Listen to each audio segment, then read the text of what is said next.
आखिरकार ईशान किशन ने हार मान ही ली और बीसीसीआई के सामने उन्होंने सरेंडर कर ही दिया और अब बीसीसीआई की बात को मानने पर ईशान किशन पूरी तरीके से मजबूर हो ही गए।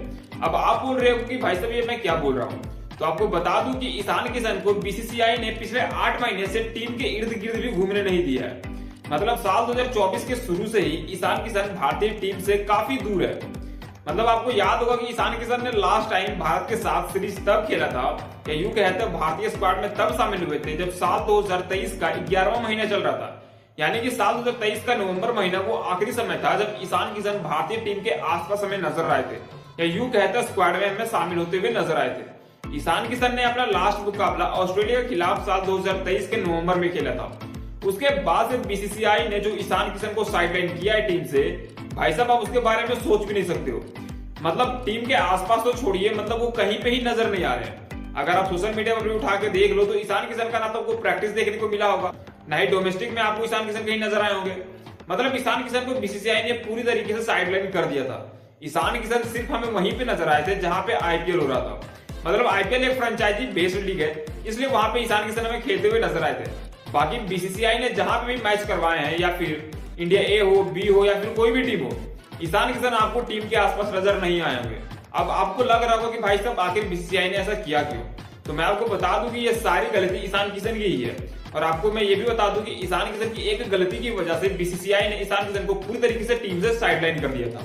दरअसल ईशान किशन ने साल 2023 के लास्ट में ऑस्ट्रेलिया सीरीज के बाद बीसीसीआई से रेस्ट मांगा था। इसकी गारंटी बीसीसीआई ने उनको दे दी थी।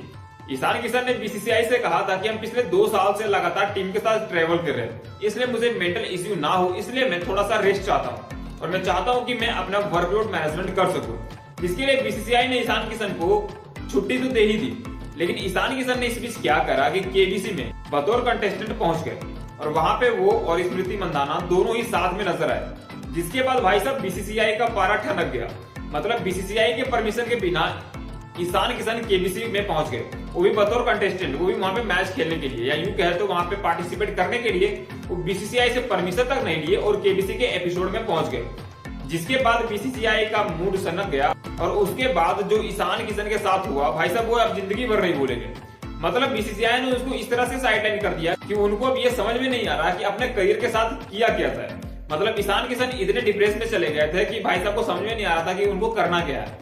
और अब आखिरकार बीसीसीआई ने उनको एक लास्ट मौका दे ही दिया। बीसीसीआई ने एक शर्त रखी है जो कि ईशान किशन को अब मानना ही पड़ रही है, और या यूं कहे तो वो उन्होंने मान लिया। मतलब ईशान किशन के सामने बीसीसीआई ने शर्त रखी कि आपको टीम में तभी शामिल किया जा सकता जब आप डोमेस्टिक में हिस्सा लो, और ईशान किशन ने साफ मना कर दिया था डोमेस्टिक खेलने से।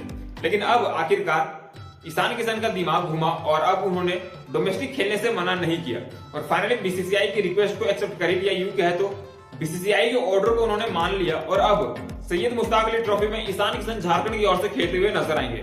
हालांकि ईशान किशन काफी बेहतरीन खिलाड़ी है और उन्होंने भारतीय टीम के लिए काफी बेहतरीन परफॉर्मेंस भी दी है।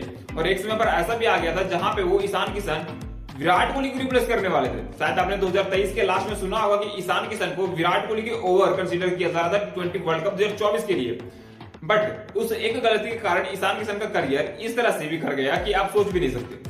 मतलब ईशान किशन पिछले 8 महीने से क्या कर रहे हैं किसी को नहीं पता। अगर आईपीएल को हटा दिया जाए तो ईशान किशन का 6 महीना 7 महीना कैसे बीता है किसी को नहीं पता।